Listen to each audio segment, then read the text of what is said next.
This morning involving a sinkhole that opened up overnight. Firefighters say that it swallowed up part of a home near Tampa. Now one person is missing. It's happening in Brandon and Hillsborough County. West 2's Marina Morocco is there. And Marina, what can you tell us?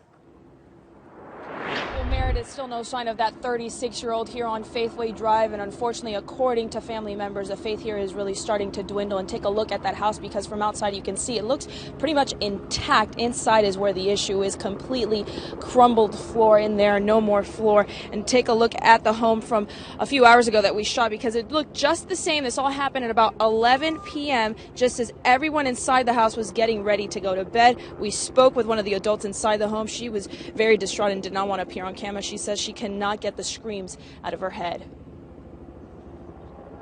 It sounded like a car hit the house, and he started screaming. They heard someone yell out for their brother. The brother ran into the room, and he said when he got into the room, what he found was just a hole, a sand hole. He said a part of a mattress was sticking up, but everything else in the room was gone. Now, the family has lived here since the 70s, and according to Hillsborough Fire Rescue, the home was inspected back in August. Back then, no signs of a sinkhole, no signs of damages nor cracks on that home. They measured this earlier, and they said last report 100 feet wide, 100 feet deep. This sinkhole here, and rescue attempts have been suspended because it's been deemed unsafe, as this house was condemned earlier this morning by an engineering firm on an emergency basis. The neighbors on either side of the home have been evacuated, and now deputies are back on scene hoping to recover this person inside that sinkhole. For now, reporting live in Hillsborough County, Marina Morocco, West 2. It sounded like a car crash. The floors of 2 bedrooms in this house swallowed in an instant. Jeffrey Bush had been asleep in one of those rooms. His brother Jimmy sprinted in trying to save him. And all I see was the tops of his bed. I didn't see nothing else, so I jumped in the hole and tried digging him out. And I couldn't get him. All I could hear was, I thought I could hear him screaming for me and hollering for me to help him. I couldn't do nothing. The hole inside this house kept expanding around him. Swallowed his whole bed, his dresser, everything in his room was gone. Ain't nothing in his room there at all, no more.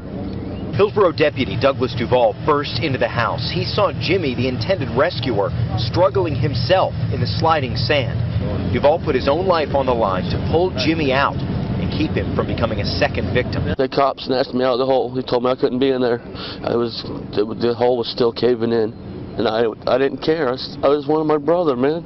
This family says it's owned the home since it was built 40 years ago, and they've never seen a single sign of a sinkhole. He was a good guy, man. He was a hard worker.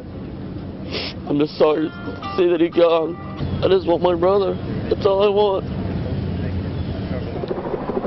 It's so tough to hear that. You can see how this area has just been descended on by engineers with the sun coming up. They are staking out different areas, trying to establish a perimeter. They're going to use techniques to try to figure out the real size of this sinkhole. Again, it's so strange because it's all contained in the house.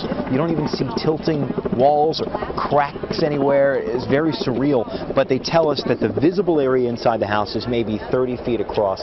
The sinkhole itself, the shifting sand, goes out, they think, about 100 feet across altogether, maybe 50 feet down or so. It's early estimates. These folks are really going to try and hammer that down and nail that down. It's just so difficult to talk to the family members. You've been talking with them all morning. It really is just gut-wrenching when you talk to them. And just a short while ago, the mother of the man who is still trapped in that sinkhole arrived on scene, and we're respecting her wishes not to be on camera or to even be interviewed. But you could see her offside there. She is just sobbing and miserable, and our hearts are really just hurting for her as well. And the only thing we know is they've sent listening devices and cameras down into that sinkhole, and since last night at around 11 o'clock they have not heard any sounds of anyone alive.